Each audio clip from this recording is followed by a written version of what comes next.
한 발 더 들어가는 고품격 시사대담 뉴스 인사 프라임 진행하겠습니다. 매주 화요일 서초의 봄 시간입니다. 자, 본격적으로 이 서초동 검찰의 봄이 오는 그날까지 본격적으로 검찰을 관찰하는 토크입니다.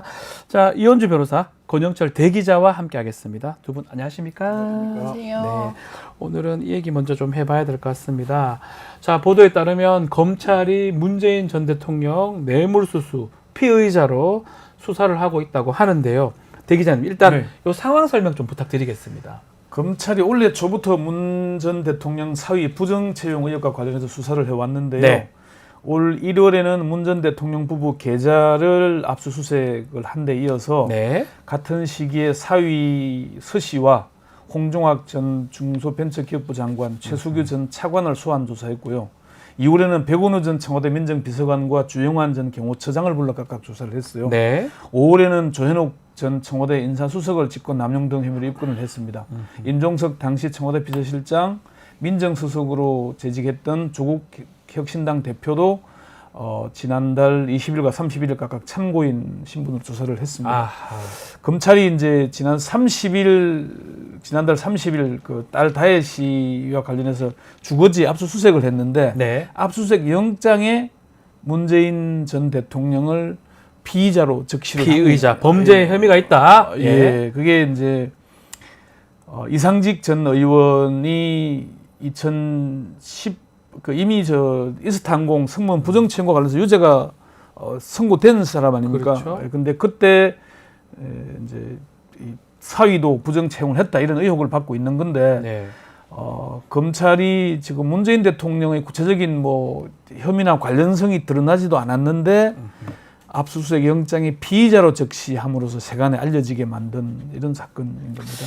자, 지금 말씀대로라면 문재인 정부 때 그 청와대 뭐 비서관들, 보좌관들, 뭐 인사 관련된 많은 사람들이 조사를 지금 받았던 상황이고, 급기야는 문재인 대통령 부부의 금융계좌 압수수색도 했고, 또 딸하고 다혜 씨하고 거래 내역도 추적을 했고. 근데 문제는 이게 어떻게 뇌물이 되는 겁니까? 어떤 뇌물을 대통령이 받았다는 게 문 전 대통령이? 저도 변호사로서 참 생각하기가 힘든데 일단은 첫째는 그 이상직 전 네. 이스타항공 회장을 뭐 중진공 그 중소기업 진흥공단 진흥공단 이사장. 나중에는 중소기업 네. 벤처 뭐 진흥공 바뀌었 네. 이사장으로 선임해주고 그 대가로 취업을 받았다라는 아. 그 대가 관계로 생각한 걸로 알고 있어요. 그래서 예. 근데 공단 이사장 취임이 우선입니다. 그러면은 감사의 표시로 뭐 줬는지 뭐 사실은 대가 관계가 알 수 없는 거죠. 그리고 사실은 기업에서 여러 지원자가 있으면 뒷배경으로 그 사람을 고르는 거지 꼭 그 대가로 주는 건 아니거든요. 네. 아무래도 뭐 한마디라도 더 그런 기대감은 어쩔 수 없잖아요. 그게 뇌물이냐 그런 거라고는 하진 않잖아요. 예. 저희는.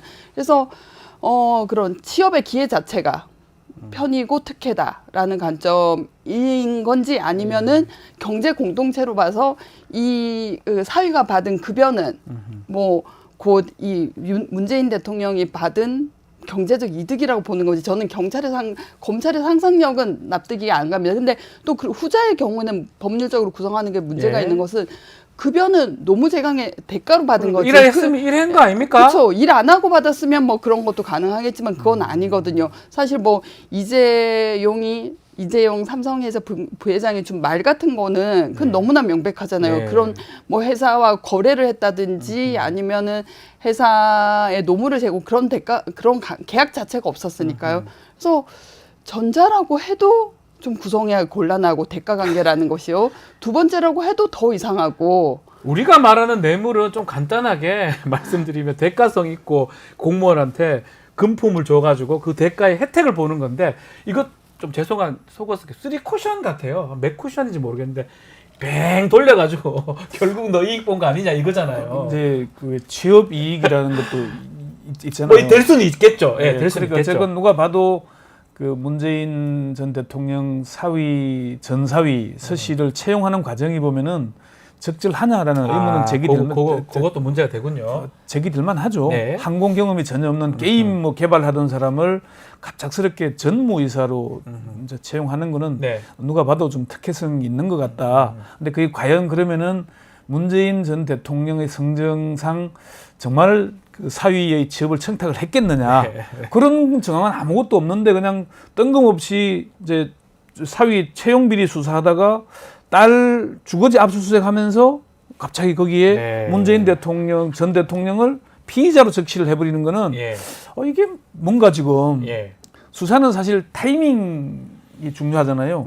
지금 그리고 외관 바깥으로 보여지는 게 어떤 거에 상당히 중요하거든요. 중요하죠, 사실은. 이원석 검찰총장이 그 서울중앙지검의 김건희 여사의 무혐의 처분권에 대해서 수사 심의위에 해부한 게 지난 23일이죠. 그렇죠. 지난달. 그리고 일주일 뒤인 전주지검이 30일에 딸타이 씨의 주거지를 압수수색하면서 문재인 전 대통령을 직접 겨냥했다는 걸 세상에 알리게 되는 겁니다. 그럼 이거는 의도가 뭐냐? 오는 6일날 김건희 여사 지금 수사심의위원회 예정이 돼 있잖아요.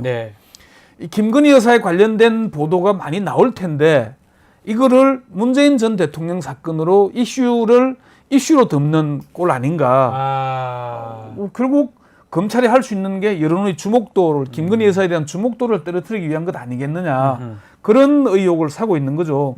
그리고 다음 주부터 추석 연휴가 시작되지 않습니까? 그렇죠. 그러면 추석 밥상머리에 김건희 여사 관련된 얘기가 계속 나오면은 윤석열 대통령의 지지율이 지금 20대 초반대로 떨어지고 있는데 그러면은 그 더 떨어질 수밖에 없는 구조다. 그러면은 김건희 여사 관련 얘기보다는 아무래도 문재인 전 대통령 관련됐거나 야당 관련된 인사들 얘기가 나도는 게 유리하지 않겠습니까? 그렇다고 하더라도 이게 지금 조국 장관 때도 그렇고 이게 국민들이 이제는 좀 학습 효과가 있어서 이해를 이게 뭐 취업돼 가지고 저게 월급을 생활비를 줄 걸 안 줬기 때문에 뇌물이 된다?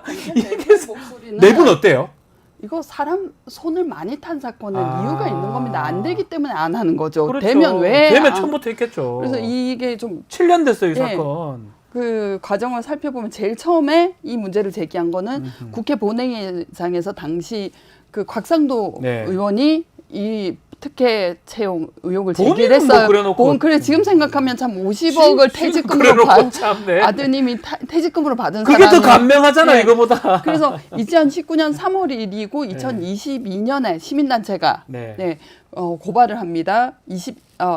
그래서 기사를 찾아보면 2022년 5월에 문홍성 전주지검장 시절부터 본격적인 수사를 했다고 나와 있어요. 그러면은 수사를 본격적으로 시작했다고 언론이 말한 게 2022년 5월로부터 이미 2년이 넘은 사건인데 됐으면 애진작에 했겠죠. 그리고 또 하나는 이게 그 문재인 대통령 전사위가 채용된 곳이 이스타 항공이 아니고 타이젯 항공인데 타이젯 항공은 뭐 타이캐피탈이라는 태국 회사하고 그 우리 이스타 항공하고 합작법인입니다. 그럼 어쨌든 또 여기서 얽히는 거예요. 무슨 의사 연락이 어떻게 됐는지 누가 이게 안 되니까 이렇게 했겠죠. 되는 사건이면 그래서 이제 검사들의 그 오랜 믿음은 사건 오래 걸리고 손 타면 사건은 안 되는 사건이다라는 믿음이 있어서 검찰 내에서는 아무 관심도 없습니다. 일어난 지 7년, 고소 고발 수사한 지 4년인가 3년이 넘었는 사건이잖아요, 사실. 오래된 사건이긴 한데 이제 사실은 문재인 전 대통령에 대해서는 윤석열 정부 들어서서 직접 겨냥은 잘 안 했어요. 그렇죠. 다른 것만 했어요. 주변을 많이 치긴 했는데 이제 그래서 자신을 사실 대통령으로 만들어주는 사람이 문재인 전 대통령 아니겠습니까? 그래서 좀 보온의 의미가 아닌가는 해석도 있긴 했는데 밀리다가 이제 이런 얘기도 하더라고요. 이재명 전 대표에 대해서 3년 내내 틀어도 아무것도 더 이상 안 나오니까 이거라도 해야 된다. 그렇게 가는 건 아닌가 하는 생각이 들고 이창수 이제 지금 서울중앙지검장의 주목을 받는 게 이 사람이 원래 전주지검장 출신 아닌가요? 이 사람이 그러니까 성남지청장을 하면서 성남 FC 사건 지금 재판하면서 재판부하고 검찰하고 막 부딪히고 있는 사건이에요. 논란이 꽤 많습니다. 엄청 많습니다. 그러니까 이 사건을 해서 기소를 했잖아요. 제3자 뇌물수수 혐의로 기소를 했죠. 그리고 전주지검장으로 일학 영전을 해갔잖아요. 승진해서 거기 가서 이게 이제 서시의 이 사건을 한 거죠. 채용 비리 관련해서 수사를 하면서 이제 문재인 정부 청와대 출신들을 뭐 막 불러서 강제 수사를 계속 해왔거든요. 그 공이 인정이 돼서 서울중앙지검장으로 발탁이 된 케이스죠. 그러니까 이창수 전 이제 지금 서울중앙지검장이 그 검사 특수 수사를 했던 사람들이 그런 얘기 하더라고요. 얼마나 출세하려고 그런지 모르겠지만은 정말 참 성남 FC 사건이나 이 사건이나 그렇게 명백하게 딱 떨어지는 사건들이 아닌 건데 무리해서 한다는 약간 얘기들, 무리해서라도. 그런 얘기들을 하는 케이스를 많이 들었습니다. 자, 그러다 보니까 이창수 지검장 얘기를 하는데 지금은 서울중앙지검장입니다. 사실은 윤석열 대통령하고 그렇게 관련성은 없는데 어떻게 중요한 서울중앙지검장 왔느냐 이 얘기도 있었는데 알고 보니까 지금 말씀대로 전주지검장도 했었고요. 이 사건. 그전에는 성남지청장까지 했으니까 그런 것들을 잘해서 중앙지검장까지 온 거 아니냐 이런 얘기가 있는 것 같습니다. 그렇죠. 이창수 검사장이 본래 그 윤석열 사단은 아니거든요. 특수통이 아닙니다. 아니니까요. 기획통입니다. 예. 그리고 윤석열 대통령하고 본격적인 관계, 긴밀한 관계를 맺었던 건 대검 대변인을 하던 시절이 네. 아닌가 싶어요. 총장 대검 대변인으로 있으면서 그때 사실은 대검의 부장들이 다 그 윤석열 사단의 사람이 아니다 보니까 뭐 과장 급들을 불러놓고 얘기를 많이 했다고 해요. 자네 네. 내 사람이 되겠나 예. 뭐 이러면서 그렇습니까? 그러니까 그때 관계를 맺어서 사실 성남지청장으로도 뭐 여러 가지 사건들을 마무리를 했고 네. 또 전주지검에 가면서 사실 전주지검이 좀 기형적으로 운영이 됐어요. 3부 수사하는 부서는 3개고 공판부가 있는데 3개 부서가 1, 2, 3부. 3부를 사실 특수부처럼 운영하면서 예. 인원 배치를 3명, 5명, 10명으로 합니다. 열벽으로요? 그리고 수사관은 한 방에 두 명이 아니라 2명 보통 복수 원래 계좌에 2명이죠. 3명까지 배치를 했다고 해요. 아, 전력투구를 해서 3부 특수부 만들어 놓고 거기 수사관도 많이 배치했다. 예, 수사관하고 검사를 집중적으로 배치했고 근데 역시 이 사건은 마무리를 못 짓고 갔죠. 네. 그리고 민주당도 한때 성명을 발표했던 것이 사위뿐만 아니라 사위의 어머니, 그러니까 네. 사돈이죠. 그렇죠. 사돈하고 형제, 그 서 씨의 형제들까지 다 불렀다는 거예요. 뭐 네. 지인들의 압수수색, 계좌 압수수색도 다 하고. 근데 그때 못 밝혀진 게 지금 밝혀진다고 생각하면 그건 좀 가능성이 낮죠. 근데 말씀하신 바와 같이 추석 밥상거리라고 생각해요. 이 먼지털이 시기잖아요. 좀 뭐 보도에 따르면 일단 손자의 아이패드도 가져갔다 압수했다 그 얘기를 하고 있는데 이거 그냥 저 단도직입적으로 이 정도 할 사건인가요 이게? 그러니까 이제 아까 말씀드린 대로 법 쪽에서도 이 사건을 바라보는 시각이 좀 그렇게 좋게 보지는 않는 것 같아요. 그러니까요. 조금 전에 우리 이현주 변호사님 네. 설명했습니다만 좀 그 뒷얘기 중에 재미있는 얘기를 들어보자면은 네.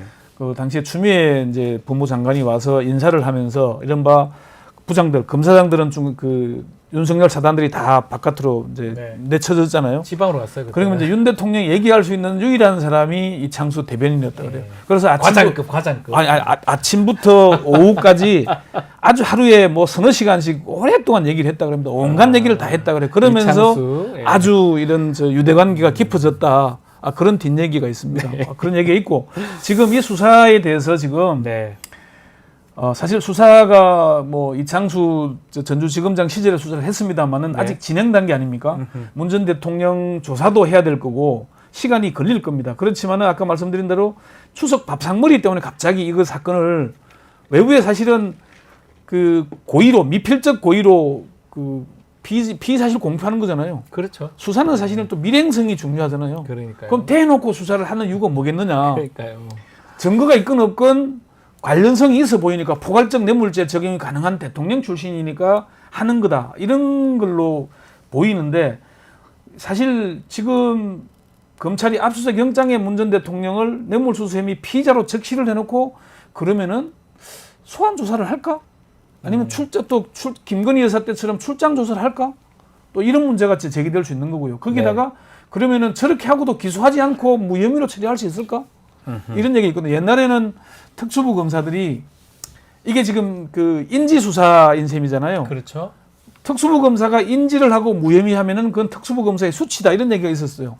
근데 요즘에는 법원이 검찰이 압수수색 영장을 청구할 때 피의자로 적시하지 않으면 영장을 발부를 안 내줍니다. 요즘에는. 네. 시류가 바뀌었어요. 그래서 혹시 수사를 해보니까 압수수색 해보니까 문 전 대통령 관련성이 없다. 무혐의 처분할 가능성이 전혀 없는 것도 아니에요. 지금은 그런 상황인데 그 특수통 출신의 전직한 고검장이 이렇게 얘기하더라고요. 전직 대통령을 피의자로 적시해서 압수수색을 할 정도라면은 검찰의 의지가 기소하겠다는 것 아니겠냐라고 전제하면서도 다만 압수수색 영장에 피의자로 기재됐다고 해서 반드시 기소하겠다는 방침이 정해진 건 아닐 것이다. 그러니까 이게 여론몰이용이냐, 국민 눈속임용이냐 이런 비판을 받을 수밖에 없는 지금 상황이 아닌가 그렇게 보여지는 겁니다. 어떻게 관망하고 있습니까? 법조계에서는? 이게 제3자 사실은 수원지검 죄송합니다. 전주지검에서 전주지검이죠. 조사가 된 것만으로 제3자 뇌물죄를 원래 그 제일 정점에 있는 사람들은 한 번 정도 모든 수사를 완결지켜 난 다음에 네. 딱 한 번 불러서 피신조서만 만들어서 기소하는 거거든요. 맞아요. 그러면은 맞아요. 이렇게 이미 이 전주지검에서 충분히 조사를 했고 그러면 직접 수뢰자가 아니라 제3자 뇌물죄로도 네. 이미 기소를 했어야 할 사건, 했었을 수 있는 사건이에요. 그동안에 주어진 시간 수사에 투입된 수사 인력을 생각하면 그래서 네. 이거 저희는 그냥 예감으로 안 될 사건인데 그렇죠. 그렇게 언론을 보이기도 하죠. 통한 그 여러 수석밥상. 네. 네. 게다가 물타기요. 그걸 김건희 여사 물타기요. 그것을 또 짐작할 수 있게 하는 게 김정숙 여사가 친구에게 5천만 원을 근데 그 퇴임 후의 일이거든요. 네. 그러면 이게 안 맞는데, 이게 뇌물이 시간상. 되려면은 네. 사실은 그 전에 특혜를 베풀고 이걸 대가를 나중에 수수했다 이런 게 네. 되는데 아무것도 없이 그냥 5천만 원 받았다면 게다가 기사들은 악의적으로 퇴임 전인지 퇴임 후인지 밝히지도 안 않아요. 하고 있죠. 민주당이 이거 해명하면서 퇴임 후인데 무슨 대가 관계인지 이거 그러니까요. 언론 플레이 하지 말라고 했죠. 이걸 모두 종합해 보면 네. 게다가 게다가 아이패드도 좀 말씀드리고 싶은 게 그건 뭐냐면 우리도 괴롭지만 아이가 괴로워하는 건 부모로서 못 보거든요. 요즘 애들 아이패드로 수업 많이 합니다. 학교에서. 그러니까요. 근데 아이가 너무 자기가 우리 아빠가 잘못한 거 아닌가, 우리 엄마가 나쁜 사람인가 이런 상황 자체를 견딜 수 없는 거예요. 그걸 지켜보는 부모, 그러니까 심리적으로 굴복하게 만들죠. 그래서 이게 한번 변창훈 검사도 자살한 게 이거였잖아요. 딸이 있는데 고3 딸이 있는데 아침에 들이닥쳐서 압수수색을 그렇죠. 하니까 그날 모욕감을 그, 느끼고 조사 변호사 사무실에 사무실에서 상담 갔다가 그 좁은 화장실 창문으로 떨어져 그런 거죠. 한 거죠. 자, 지금 보면 논리는 그렇습니다. 지금 문 전 대통령이 딸에게 생계비를 안 줬다. 원래 주던 돈 안 줬기 때문에 그만큼 취직한 게 특혜다, 뇌물이다. 뭐 이런 논리를 펴고 있는데 사실은 명품백은 암만 주더라도 감사의 표시다라고 좀 무혐의 처분했던 적도 있습니다. 또 윤석열 대통령이 또 그런 말들을 했었는데 출장 조사 부분, 특히 대통령 영부인들 출장 조사 부분 일단 요거 얘기 한번 들어보고 다시 이야기를 좀 이어가겠습니다. 저도 검사 시절에 전직 대통령 부인, 전직 영부인에 대해서 멀리 자택까지 직접 찾아가서 조사를 한 일이 있습니다. 조사 방식이라는 것이 정해진 것이 아니고 예를 들어서 영장을 발부받아서 강제로 하는 거라면 하겠지만 모든 조사는 원칙적으로 임의 조사이기 때문에 여러 가지 고려를 해서 또 조사 방식이라든가 장소가 정해질 수 있는 거라고 생각합니다. 그래서 저도 과거에 사저를 찾아가서 조사를 했고요. 자, 지금 윤석열 대통령의 영부인 조사 방식 얘기를 하면서 아마 권양숙 여사 얘기를 하는 것 같습니다. 네.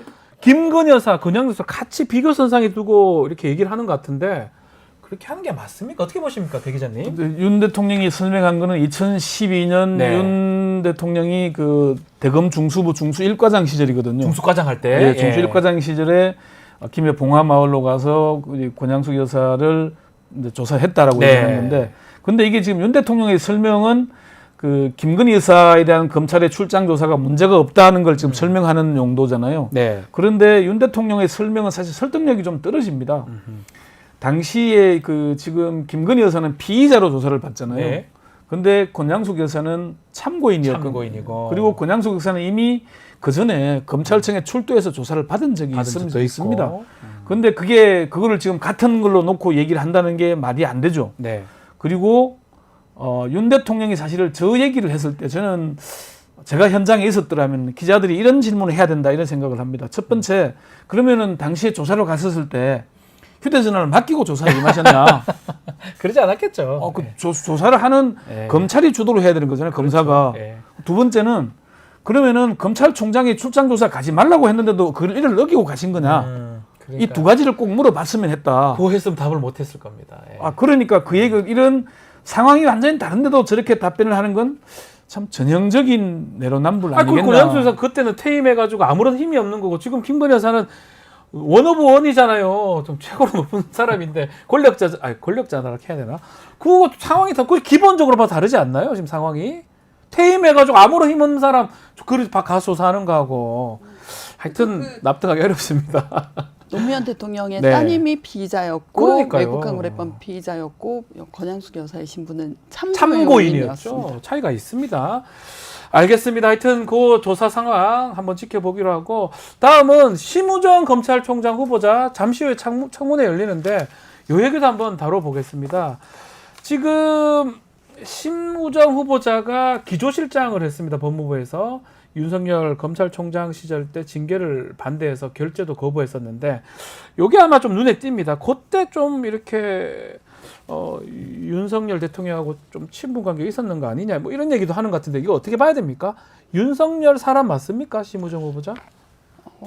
심우정 검찰총장 후보자도 기획통이죠. 이창수 검사와 다른 것 같기도 한데 마찬가지로. 특수통은 아닌 것 같은데요. 그런데 사실 뭐 검찰에서 뼈가 굵으면 네. 검찰 조직 그리고 검찰 조직의 권력의 영구적인 보유를 위해서 애쓸 수밖에 없는 그런 네. 이해관계를 가지게 되지 뭐 특별한 뭐 검찰을 편들고 총장 편을 든다는 게 뭐 저 법무부 기획조정실장으로 있으면서 그 검찰총장 징계안 올려오는 거에 결재를 안 했다는 건데 사실은 이때 모든 검사들이 이렇게 했죠. 그때 아마 징계위원회 그랬죠? 네. 위원으로 꼽혔을 때 다 이제 뭐 손사래를 치거나 아니면 무슨 자기가 기피 사유가 있다면서 회피를 하거나 뭐 이랬고 특별한 행동은 뭐 결재를 안 한 건데 특별한 행동은 아니었다고 봐요. 그리고 그때 이프로스가 정말 난리가 났었죠. 시체 말로 난리가 났었죠. 예. 왜냐하면 그게 하나가 일단 그때는 검사들의 생각이 우리가 살아있는 권력을 수사하니까 우리를 손보려고 하는 거다. 이런 반발감이 있었고 또 하나는 자신의 그 항거에 알리바이를 남겨야 되거든요. 네. 거기에 우르르 몰려가서 댓글 안 쓰고 본글 안 쓰는 검사는 임은정 검사 정도이지 네, 그렇죠. 거의 뭐 모든 검사들이 했다고 보면 그 돼요. 난리를 치더만 지금은 아무런 프로스 내부 전산망에 별다른 얘기가 없다라고 전언에 따르면 그렇습니다. 자, 오늘 청문회 핵심 쟁점 뭐가 될까요? 사실 심우정 후보자가 수사를 전문적으로 하는 검사가 아니기 네. 때문에 이제 뭐 정치권과 관련된 쟁점이 되는 수사를 별로 하거나 지휘한 적이 별로 없어요. 맞습니다. 예. 그러니까 수사와 관련된 쟁점은 별로 없을 텐데 이제 김건희 여사와의 인연을 둘러싼 공방이 일단 있을 네. 걸로 보입니다. 관계성. 이거 지금 법사위가 김 여사의 친오빠 김진우 ESIND 대표를 참고인으로 채택을 했잖아요. 네. 이제 심 후보자와 희문고 동창이니까요. 그래서 심 후보자가 검찰총장으로 지명된 배경에 김 여사의 가족인 김 대표와 친분이 작용한 것 아니냐 그런 이제 의문들이 제기되고 있는데 다만 오늘 김 대표가 청문회에 참석할 가능성은 별로 낮겠죠. 안 나오겠죠. 예, 뭐 나오면 뭐 하여튼 뭐 참고인은 국회 청문회 출석할 의무도 없고 하기 때문에 안 나올 가능성이 높아 보입니다. 근데 이제 심우정 후보자는 그 김진우 씨와는 개인적인 친분이 전혀 없고 김건희 여사와도 연락하고 지낸 사실도 없다. 네.